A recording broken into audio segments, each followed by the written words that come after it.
Hello friends, welcome to one more video. నా పేరు వల్లూరు వెంకటేశ్వర్లు.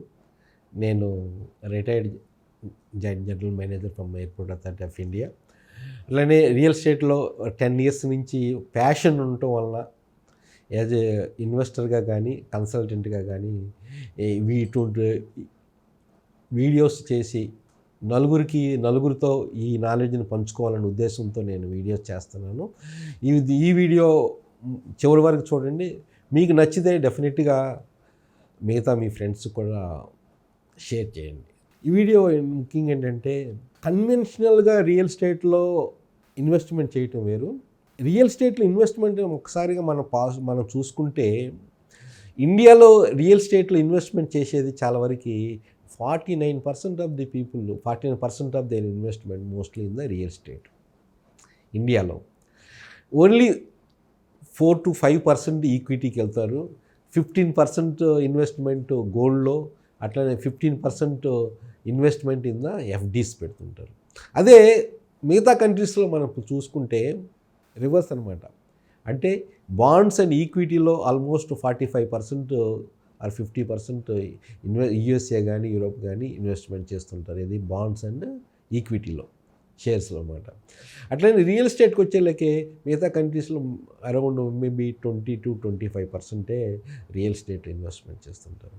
కానీ అందుకని ఏంటంటే రియల్ ఎస్టేట్లో ఇండియాలో బాగా నోన్ అనమాట. బాగా జాగ్రత్తగా మంచి రిటర్న్స్ కూడా ఇస్తున్నాయి అన్నమాట.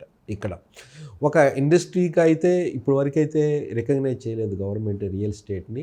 కానీ రియల్ ఎస్టేట్ వలన చాలా లైఫ్స్ అనేది బతుకుతుంది. చాలామంది second largest employment real estate ఇస్తుంది ప్రస్తుతం. నియర్ అబౌట్ ఇండియాలో 7.1 crore పీపుల్ రియల్ ఎస్టేట్ ఫీల్డ్లో ఎంప్లాయ్మెంట్ జరుగుతుంది అనమాట. ఈ రియల్ ఎస్టేట్లో కొత్తగా ఒరవడి కూడా మనం తెలుసుకోవాలి. ఫ్యూచర్లో రాబోతున్న ఇన్వెస్ట్మెంట్స్ ఎట్లా ఉండదు. ముఖ్యంగా ఏంటంటే కమర్షియల్ రియల్ ఎస్టేట్లో, ఇప్పుడు మామూలుగా రెసిడెన్షియల్ రియల్ ఎస్టేట్లో రెంటల్ ఇన్కమ్ అనేది చాలా తక్కువగా ఉంటుందండి. అందువల్ల ఏంటంటే కొంచెం మంచి రిటర్న్స్గా, మంచి ప్యాసివ్ ఇన్కమ్గా మనకు వచ్చే ఇది మనం పెట్టిన ఇన్వెస్ట్మెంటు ఒక ప్యాసివ్ ఇన్కమ్గా రిటర్న్స్ రావాలి, అప్రిషియేషన్ ఉండాలా. 2 ఫ్యాక్టర్స్ ఇక్కడ. ఒక ప్రాపర్టీ చేసినప్పుడు అటు అప్రిషియేషను ఉండాలా, అప్రిషియేషన్తో పాటు ఒక రిటర్న్స్ మంత్లీ కానీ యాన్యువల్ కానీ క్వార్టర్లీ కానీ సమ్ ఇన్కమ్ ఉండాలి. అటువంటి ఇప్పుడు కొత్తగా స్మార్ట్ ఇన్వెస్టర్స్ ఏం చేస్తున్నారు, అటువంటి ఉన్న రియల్ ఎస్టేట్ సెగ్మెంట్ ఏది అనేది మనం ఒక్కసారి ఆలోచిస్తే ఇన్వెస్ట్మెంట్ చేస్తున్నారు కూడా కమర్షియల్ రియల్ ఎస్టేట్ అనమాట. కమర్షియల్ రియల్ ఎస్టేట్ కూడా మళ్ళీ చాలా వేరియస్ సెగ్మెంట్స్ ఉన్నాయి. ఆఫీస్ స్పేసు, రిటైల్ స్పేసు, అట్లనే మాల్స్, ఇట్లా ఈ విధంగా ఉన్నాయి అనమాట. కానీ ఇవన్నీ ఒక నార్మల్గా ఇన్వెస్టర్ చేయలేరు. మనం వెళ్ళిపోయి నేను ఈ మాల్లో ఇన్వెస్ట్మెంట్ చేయాలి అంటే అది కుదిరే పని కాదు. కానీ అది పెద్ద ఇన్వెస్టర్, ఎక్కువ ఒక crores of rupees ఉన్న వాళ్ళే అది చేయగలరు. ఈ becomes a part of the investor అనమాట. అట్లా కాకుండాను ఇప్పుడు ఒక కామన్ పర్సన్స్ కూడా ఇన్వెస్ట్మెంట్ చేయడానికి కొన్ని మెథడ్స్ కూడా ఉన్నాయన్నమాట. అట్లనే REIT, real estate investment trust. ఈ ట్రస్ట్ ద్వారా ఇప్పుడు ఏంటంటే ఇట్ ఈజ్ లైక్ మన షేర్స్ లాగా అనమాట. SEBI, but it will be controlled by the SEBI కంట్రోల్లో ఉన్న ఇది అనమాట. దీనికి అన్యాయం ఉంటుంది. వాళ్ళు వచ్చేది కొన్ని కండిషన్స్ ఉన్నాయి. వచ్చే రిటర్న్స్ ఎప్పుడైతే ఉంటుందో ఇది more than 70-80% of the investment వాళ్ళు ఓన్లీ కంప్లీటెడ్ ప్రాజెక్ట్స్లో పెట్టాలి. అట్లనే only under construction project less than 20%. ఈ విధంగా కొన్ని కండిషన్స్ కస్టమర్ పాయింట్ ఆఫ్ వ్యూలో, కస్టమర్ సేఫ్టీ పాయింట్ ఆఫ్ వ్యూలో సెబీ కొన్ని రెగ్యులేషన్స్ పెట్టేసి REITని ఇప్పుడు మేనేజ్ చేస్తుంది. అందుట్లో ఏంటంటే ఈ ఇందాక చెప్పినట్టు కమర్షియల్ రియల్ ఎస్టేట్లో ఎప్పుడు it will be more than the residential real estate returns అనమాట. అందుట్లో ఇప్పుడు కమర్షియల్ రియల్ ఎస్టేట్లో 8 to 14% కూడా రేట్ ఆఫ్ రిటర్న్ ఇన్వెస్ట్మెంట్స్ అనేది వస్తున్నాయి అన్నమాట ఇప్పుడు. అందువల్ల ఏంటి ఇప్పుడు లేటెస్ట్ ఇప్పుడు ట్రెండ్ కానీ ఇంకా ఫ్యూచర్లో కూడా ట్రెండ్ అనేది మారబోతుంది. కొంతమంది ఆల్రెడీ ఈ ఫీల్డ్లో దిగారు. సమ్ కన్వెన్షనల్ పద్ధతిలో కాకుండాను మంచి రిటర్న్స్ రావాలి అనుకుంటే మనం ఎప్పుడు ఏంటంటే ఒక డిఫరెన్స్, మనం ఎర్లీ బర్డ్ అవ్వాలి. Early bird always gets the worm అనమాట. అంటే కొత్త ఇన్వెస్ట్మెంట్ మెథడ్స్ మనం కనుక్కోవాలి మంచి రిటర్న్స్ రావాలి. అట్లనే పార్ట్గా ఇందాక నేను చెప్పినట్టుగా REIT, అట్లనే రియల్ ఎస్టేట్ మ్యూచువల్ ఫండ్స్ కూడా వస్తున్నాయి. ఇప్పుడు ఆర్ఈఐటీలో ఇందాక నేను చెప్పినట్టు ఆల్రెడీ 4 ఇప్పుడు నడుస్తున్నాయి ఆల్రెడీ ఎంబసీ అని, మైండ్ స్పేస్ అని, నెక్సస్ అని, డిఫరెంట్ కంపెనీస్, బ్రూక్ ఫీల్డ్ అని, ఇటువంటివన్నీ వాళ్ళు ఎన్ఏవి ప్రకారంగా మనకి ఇన్వెస్ట్మెంట్ చేసుకోవచ్చు. దానికంటూ లిమిట్ ఏం లేదు. నార్మల్ పర్సన్ కూడా ఏంటంటే ఇన్వెస్ట్మెంట్ తక్కువ బడ్జెట్లో కూడా అనమాట. ఇందులో మనకి మనం ఓన్ ఎక్స్ప్లోర్ చేయటం అంటే ఏముండదు. కంపెనీ అన్నీ చూస్తుంది. They charge some percentage of the money for the administration అనమాట. అట్లనే real estate REMF, real estate mutual funds కూడా, మ్యూచువల్ ఫండ్స్ ఎట్లా చేస్తుంటారో అట్లనే ఈ మ్యూచువల్ ఫండ్ రియల్ ఎస్టేట్లో ఇన్వెస్ట్మెంట్ చేయాలన్నమాట వాళ్ళు. దాంట్లో మళ్ళీ కొన్ని కండిషన్స్ ఉంటాయి. అండర్ కన్స్ట్రక్షన్లో పోవాలి. అండర్ కన్స్ట్రక్షన్లో కొంచెం రిస్క్ ఎక్కువ అనమాట. ఆల్రెడీ ఫుల్ కన్స్ట్రక్షన్ అనుకోండి, దానికి లీజింగ్ కానీ రెంట్ కానీ ఇవన్నీ వస్తూ ఉంటాయి కాబట్టి సేఫ్టీ అనేది ఎక్కువ పెరుగుతుంది. అందువల్ల ఏంటంటే ఈ మ్యూచువల్ ఫండ్స్లో కూడా ఏంటంటే డిఫరెంట్ మ్యూచువల్ ఫండ్స్ మీకు మనకు తెలిసిందే డిఫరెంట్ ఆపరేటర్స్ ఉంటారు. డిఫరెంట్ ఆపరేటర్స్లో దాంట్లో కూడా ఏంటంటే మళ్ళీ డివిడెండ్స్ పేమెంట్ ఇట్లా ఉంటుంది అనమాట. అంటే తక్కువ బడ్జెట్లో రియల్ ఎస్టేట్లో మనం ఇన్వెస్ట్మెంట్ చేసుకునే వాళ్ళకి ఈ డిఫరెంట్ పద్ధతి. ఇంకొక అడుగు ఒక స్టెప్ ముందుకేస్తే ఫ్రాక్షనల్ ఇన్వెస్ట్మెంట్ అన్నమాట. ఫ్రాక్షనల్ కూడా ఏంటంటే ఇది కాకపోతే ఏంటంటే కొంచెం ఎక్కువ ఇన్వెస్ట్మెంట్ చేయాల్సి వస్తుంది. ఒక మాలు మనం కట్టాలనుకున్నప్పుడు ఏంటంటే మనం ఒక్కలుగా ఇన్వెస్ట్మెంట్ చేయలేము. అందువల్ల డిఫరెంట్ లైక్ మైండెడ్ డిఫరెంట్ పీపుల్ని మనం ఇన్వెస్ట్మెంట్ పిలిచి వాళ్ళ యొక్క ఇన్వెస్ట్మెంట్ని దీంట్లో ఒక పార్ట్ ఆఫ్ ది ఇన్వెస్టర్గా మనం అందుట్లో చేయడానికి అవకాశం ఉంది. ఫ్రాక్షనల్ ఇన్వెస్ట్మెంట్ అంటారు. అట్లాగా దానికి వచ్చే రిటర్న్స్ని పంచుకోవటం అనమాట. అట్లనే ఇప్పుడు కొన్ని సిండికేట్ కూడా రియల్ ఎస్టేట్ చేస్తున్నారు. కానీ but is not the legally.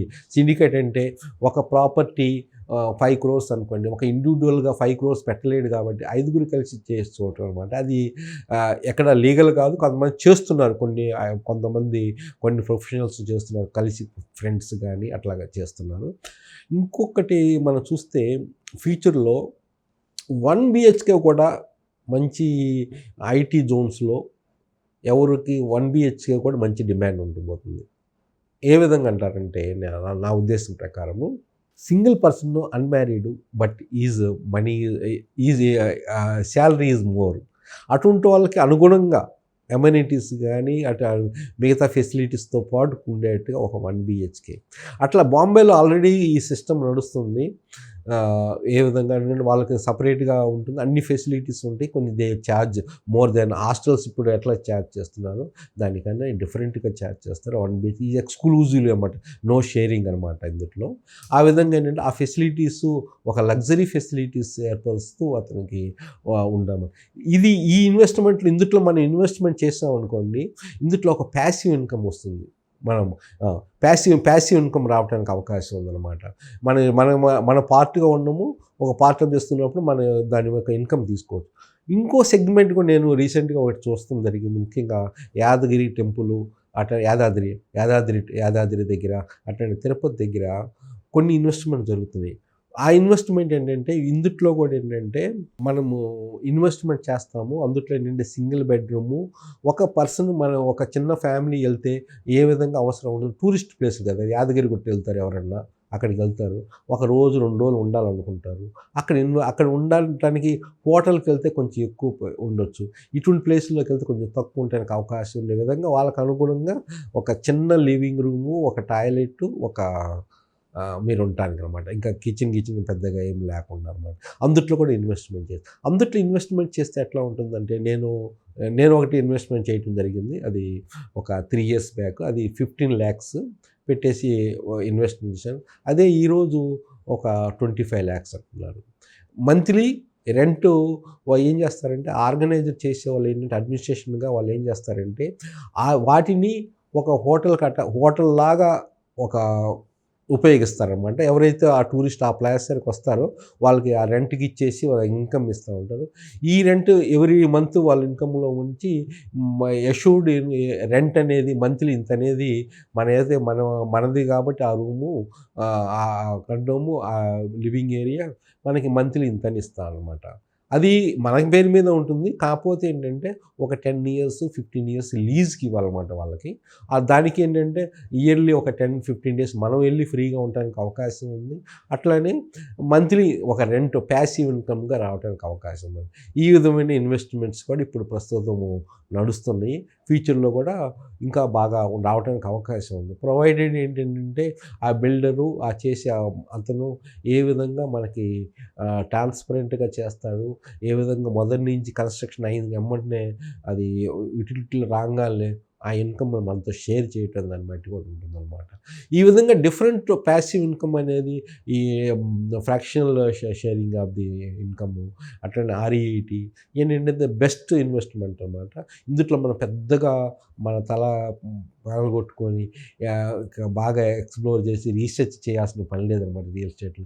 ఇందులోని మెయిన్ అడ్వాంటేజ్ ఏంటంటే మీకు ఆర్ఈఈటీ కానీ, మీకు రియల్ ఎస్టేట్ మ్యూచువల్ ఫండ్స్ కానీ లిక్విడిటీ. రియల్ ఎస్టేట్‌లో నార్మల్‌గా ఏంటి లిక్విడిటీ ప్రాబ్లమ్ ఉంటుంది. మనకి ఈరోజు అవసరం ఉంది. ఒక ప్లాట్ గాని, ఒక ఫ్లాట్ అపార్ట్మెంట్ గాని, ఒక విల్లా గాని అమ్ముకోవాలంటే ఇట్ టేక్స్ టైమ్.